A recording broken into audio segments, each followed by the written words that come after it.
Bien, probando. 1, 2, 3, 4. ¿Sí? Ok, chicos.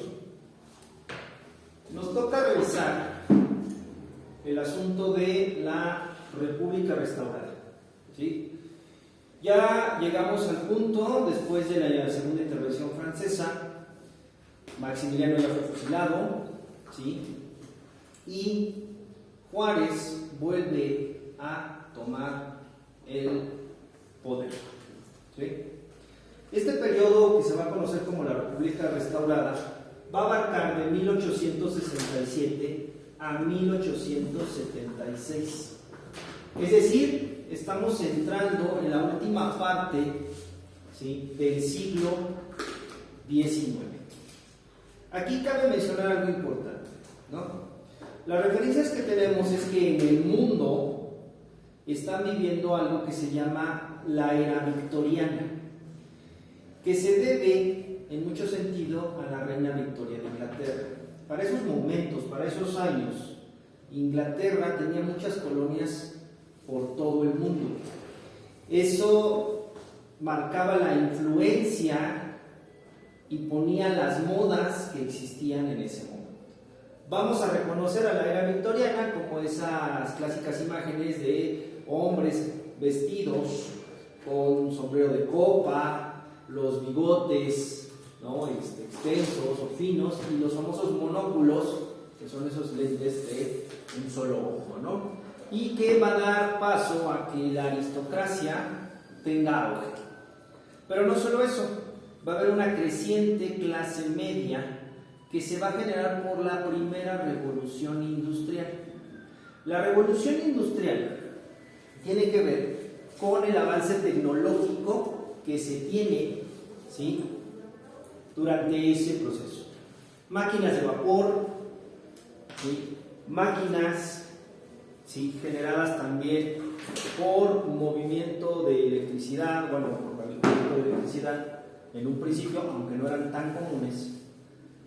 Va a entrar el ferrocarril como la fuerza que va a mover toda la industria, ¿sí? Y eso va a dar paso a un avance tecnológico en todas las colonias inglesas. Pero ¿qué pasaba en México? En México, aunque estábamos en plena era victoriana, nosotros veníamos saliendo de una guerra civil, que fue la Guerra de los 3 años, una intervención expansionista por parte de Francia, ¿sí?, que era algo que era muy común. El que se fusilara a Maximiliano mandó un mensaje a todas las demás naciones, con el cual Juárez dio a entender que México ya no iba a tolerar intervenciones. Por lo tanto, este periodo ya casi no existió ninguna intervención extranjera, salvo los ministros, hoy conocidos como embajadores, quienes empezaron a tratar de influir para tener ganancias en sus empresas particulares. Ahora, esto que llegó por el triunfo del liberalismo, no fue otra cosa que intentar, en un primer paso, reorganizar el sistema, ¿sí?, político del país, ¿no?, bajo un sistema republicano, la democracia. Este movimiento va a estar encabezado principalmente por Benito Juárez y posteriormente por Sebastián Lerdo de Tejada. Se pretendía conseguir estabilidad política, fomentar el desarrollo económico, que era urgente, ya que estaba estancada, reducir el número de efectivos del ejército. ¿Por qué?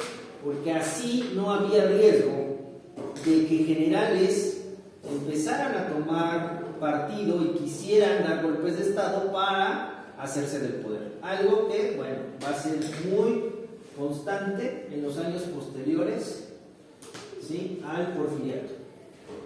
Hacer efectiva la Constitución de 1857, que fue la que le dio la facultad jurídica a Juárez de ser el presidente, y tratar de consolidar un buen trato, ¿sí?, al conciliar con la iglesia. Aquí hay que entender algo. Teníamos el clero alto, que significa que eran los altos jerarcas de la iglesia, o sea, los que estaban metidos en ese asunto de la política, y el bajo clero. El bajo clero vamos a entenderlo como el padre de algún pueblo, ¿sí? Los obispos, los cardenales, son los que estaban o estuvieron fomentando, ¿sí?, que se diera este combate entre ideas liberales y conservadoras. Bien, este proceso se va a llevar con cierta calma, ¿sí? Va a haber intenciones por parte de Juárez de querer reformar la Constitución. ¿Por qué la quiere reformar él? Porque quiere mayor margen de maniobra, pero aquí ya empiezan los problemas. Juárez ya se está viendo como alguien que se quiere perpetuar en el poder. Recuerden, él asume el poder como presidente al ser el presidente de la Suprema Corte de Justicia, cuando Nachito Comonfort se da su autogolpe de Estado. Él queda como el presidente legítimo y de ahí no ha soltado técnicamente el poder. No ha habido elecciones porque ha sido problema tras problema y él ha tenido que mantenerse en el poder, sumado a un poco esa terquedad que él tenía. Recuerden, uno de los factores para ganarle a los conservadores es que él siempre se mantuvo a la cabeza de los liberales, mientras que los conservadores pasaron de Félix Zuluaga a Miramón y después a Maximiliano y uno que otro que se quiso meter ahí. Entonces Juárez se mantiene ahí y eso le va a ganar duras críticas tanto de los miembros de la Cámara de Diputados como de la prensa, porque ya lo estaban viendo como alguien que pretendía pues tener una mini dictadura. Juárez no tenía otra intención más que darle forma al país, ¿sí?, y poder echar a andar su proyecto político para poder reformar la Constitución y darle más tiempo. Esa reforma iba a abarcar, para que lo entiendan, si estaban en un periodo de 4 años, cambiar al periodo de 6. Estas ideas las compartía tanto con Sebastián Lerdo de Tejada y con Porfirio Díaz. Porfirio Díaz, recuerden, era hasta el momento un general que había estado combatiendo a los franceses, fue donde más se hizo de fama, sobre todo con la famosa batalla del 2 de abril que le gana, ¿sí?, a Leonardo Márquez ahí en los límites de Puebla. Él considera que él es quien termina por echar a los franceses y a él se le debe que hayan perdido los conservadores. Entonces ahí se le conoce como el caudillo del 2 de abril. Entonces tiene mucha fama, mucha gente lo sigue y es como que el político, ¿sí?, indicado para la sucesión, a palabras de él, de Juárez. Pero Juárez no quería permitir ese proceso, ¿sí? Por lo tanto, para 1871, tanto Díaz como Sebastián Lerdo de Tejada se van a volver los oponentes directos de Juárez, porque ellos dicen que ya es necesario una transición, es necesario cambiar de manos el poder. Así que Díaz, como buen militar, genera el plan de la Noria. ¿Dónde está la Noria? A ver, esos fanáticos del Cruz Azul, ¿sí? Ahí donde entrena el equipo, esa era la hacienda de la Noria y esa hacienda le pertenecía a Díaz. Él genera un plan para ponerse en contra, levantándose en armas a Juárez, ¿sí? Pierde, ¿sí? Él se levanta en armas, pero Juárez logra controlarlo y de hecho, ¿sí?, no lo encarcela ni nada, porque pues realmente es una figura pública que le traería más consecuencias el haberlo fusilado o encarcelarlo. Así que lo que hace, ¿sí?, es mandarlo a Oaxaca. ¿Sí? Ya no te quiero aquí en la Noria, te vas a tu hacienda allá en Oaxaca, porque ellos eran de Oaxaca, y de ahí no quiero que te muevas. Pero Díaz aún seguía marcando como así, ¿sí? Para buena o mala fortuna, en este proceso, ¿sí?, y en su segundo intento de Díaz de hacerse por el poder, resulta que el 18 de julio de 1872 Benito Juárez muere. Se dice que tenía angina de pecho, entonces le da un infarto y muere. De hecho está su tumba, ¿sí?, la ponen ahí en el panteón de San Fernando, sí, el que está ahí cerca del metro Hidalgo. Ahí está su tumba de Benito Juárez, ahí están sus restos. Y de hecho fue conmocionante que él de la noche a la mañana falleciera. Eso hace que quien entre al segundo o al relevo para seguir con la reestructuración de la República es Sebastián Lerdo de Tejada. Pero aquí hay un problema con Sebastián. Sebastián no tenía esa fuerza que podía tener Porfirio Díaz, sobre todo de manera personal, ¿sí? Su carácter era mucho más tranquilo, hasta cierto punto introvertido, y Porfirio Díaz era muy extrovertido. Eso hacía que se ganara la simpatía de la gente. Sebastián Lerdo era muy parco hasta para hablar, no expresaba mucho sus emociones, y eso tenía que ver porque había perdido a una novia, ¿sí? Durante el periodo de la Guerra de Reforma y en la intervención francesa, la segunda, él tenía una novia que fallece y le duele mucho y la sigue llorando y todo, y de hecho por eso él se vuelve muy serio. Entonces esto es un factor determinante. Entonces nace el plan de Tuxtepec, en contra de la no reelección, porque también la intención era de Sebastián reelegirse, ¿sí? El 10 de enero de 1876.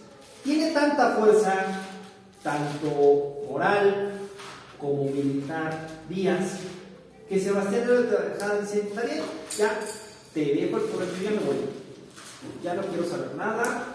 Él simplemente se somete a las órdenes de Díaz, y entonces Díaz va a tomar el relevo. Y aquí es donde vamos a empezar con un personaje que va a ser muy polémico. Este rockstar nos va a dar buenas cosas, pero también va a tener otras que nos va a dificultar, ¿sí? Y que va a tener como consecuencia una revolución social que se va a dar en la primera década del siglo XX. ¿Qué se consigue con esta Segunda República? Se moderniza el país, ¿sí? Se empieza a diversificar lo de la agricultura, se empieza a dar el empuje para que el campesino vuelva a generar. Empiezan a entrar las primeras industrias.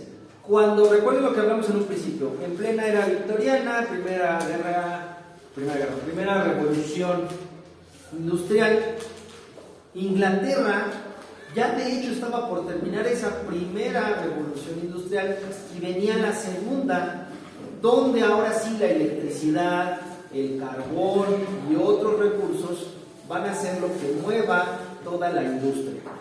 Las tecnologías ya habrán avanzado, ¿sí? Y eso nos daba como por lo menos 20 años de atraso, así en tecnología. Pero ya se empieza aquí a disfrutar. La construcción de una zona de infraestructura de comunicaciones. Ustedes recordarán que les comenté que durante el sitio de Querétaro se tenía una red de telégrafos por el que todos se conectaban, los mandos militares, y a su vez se conectaban con Benito Juárez en San Luis Potosí. Bueno, pues ya de una vez que estaba la Segunda República, ¿sí?, se logra generar una red vasta de cableado para poderse comunicar por lo menos a las ciudades más importantes: Guadalajara, Veracruz, Ciudad de México, en todos esos lados, ¿sí?, por medio del telégrafo. La regeneralización de la enseñanza. Aquí es donde ya ahora sí empieza a haber un sistema educativo formal, ¿sí? Empezamos a tener las líneas férreas para los primeros trenes, pero realmente quien va a impulsar esta industria va a ser ya Porfirio Díaz, ¿sí? Y se promovieron asociaciones de trabajadores. Esto entiéndase asociaciones como los famosos sindicatos, pero otra vez, si lo comparamos con Inglaterra, ya se habían dado movimientos y se generaron los primeros sindicatos.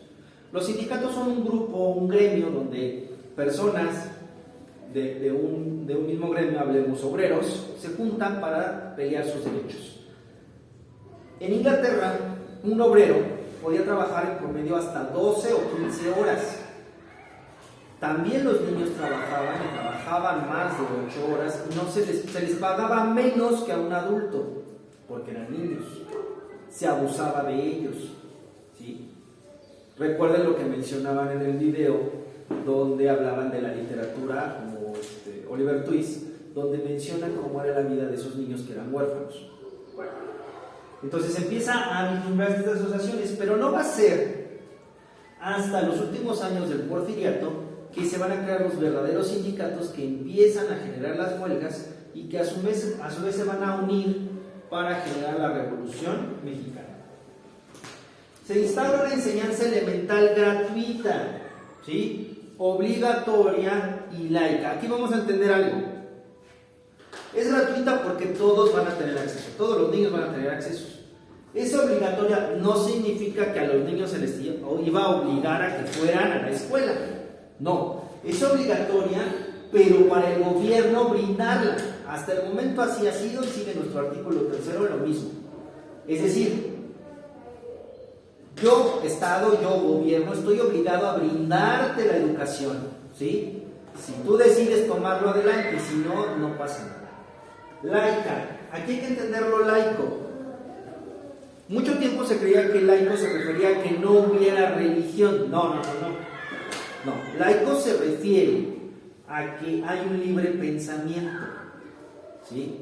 Es decir, el profesor se va a guiar por un sistema de estudio y está libre de pensamiento, es libre de dar su cátedra y enseñarlo como él crea, ¿sí? Porque aún así seguían existiendo los colegios católicos donde pues también se les enseñaba religión y no estaba prohibido. De ahí viene ese término del laico, hay que entenderlo así. No que no hay religión en las escuelas, porque si eso fuera así, significa que ustedes no tendrían por qué profesar ninguna religión. Así que cuando hacen examen, no podrían decir, ay, Santa María, dame puntería, mi Diosito, ayúdame. No es así. Laico se refiere a un libre pensamiento. Tienes la libertad de decidir en qué creer, en cómo aprender, ¿sí? Y qué quieres aprender. Bien. Aquí va a haber dos situaciones muy importantes. Ustedes saben, y lo han escuchado por noticias, o porque luego hemos leído en algunos casos, que en el sistema republicano federal están los tres poderes: legislativo, ¿sí? Ejecutivo y judicial. Legislativo corresponde a la Cámara de Diputados y Senadores, ejecutivo al presidente y judicial a la Suprema Corte de Justicia. Pero en ese momento, en los años de la Segunda República o República Restaurada, solo se tenía la Cámara de Diputados. Sebastián Lerdo de Tejada, cuando asume la presidencia, él sí hace la reforma de la Constitución y divide el poder en dos cámaras, la de diputados y la de senadores, algo que prevalece hasta nuestros días. ¿Por qué? Porque él pretendía que de esa manera hubiera mayor comunicación entre lo que sería la figura del Ejecutivo, el presidente, y las cámaras. Ojo, aquí hay que entender algo. Estas cámaras representan al pueblo, ¿sí? Es decir, se supone que son las voces autorizadas por nosotros, porque los elegimos para estar ahí, representarnos y tomar decisiones en favor del pueblo, ¿sí? Aquí empieza a entenderse el concepto de democracia, demos, ¿sí? El poder del pueblo, la voz del pueblo. Por eso Sebastián dice, vamos a dividirlo, vamos a tener a los diputados y a los senadores. Los diputados van a generar las leyes, los senadores las van a revisar, si están aprobadas, pasa, ¿sí?, a ser ley. Viceversa, si el presidente se le ocurre una nueva ley, va a pasar a la Cámara de Diputados, si la aprueba, pasa a la de senadores, y entonces se vuelve ley y sale en el periódico, ¿sí?, oficial de la nación. Entonces, por eso él hace esta reforma, para que haya un control y una comunicación con el Ejecutivo, con el presidente, y entonces no sea unitario, es decir, lo que había estado pasando, el presidente tomaba decisiones, recuérdense a nuestro amigo Tony, ¿sí?, Antonio López de Santana, a Juan Guadalupe Victoria, todos los presidentes anteriores tomaban decisiones de manera unilateral, ¿sí?, y no le hacían caso a los diputados. diputados, o viceversa, luego el Congreso quería pasar por encima, y entonces ahora había un aparato que iba a controlarlo. A él se lo debemos y hasta la fecha sigue funcionando así, ¿sí?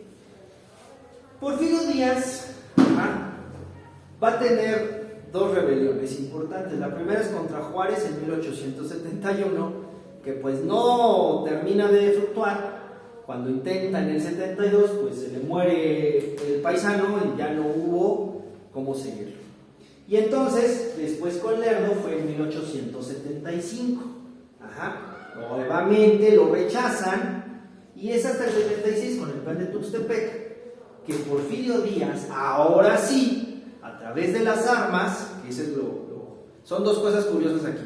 Primero, Porfirio Díaz estaba en contra de la no reelección, que significa que alguien no se esté reeligiendo, como estaba pasando con los otros presidentes. Cabe aclarar, Juárez realmente nunca se reeligió, solamente fue extendiendo sus periodos por todas las situaciones extraordinarias.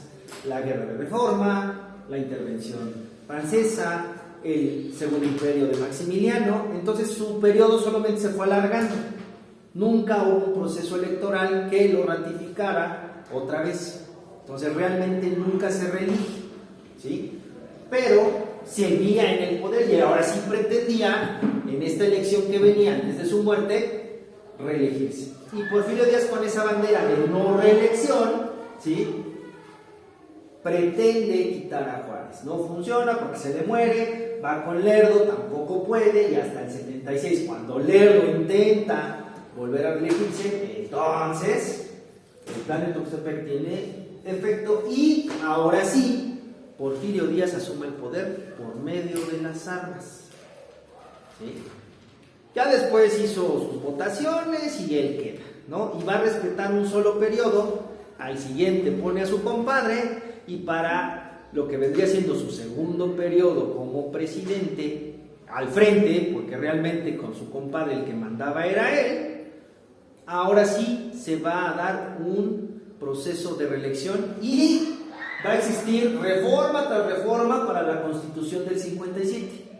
Él sí va a alargar a 6 años, es el periodo presidencial, y después va a dar los mecanismos para que sus reelecciones, ¿sí?, sean legítimas. Pero eso ya será nuestro siguiente episodio. Ahorita este proceso es muy cortito, no hay mucho que decir al respecto, salvo que, bueno, hay un impulso ya hablando de manera tecnológica, la industria, e inclusive también vamos a encontrar, ¿se acuerdan de Riva Palacio?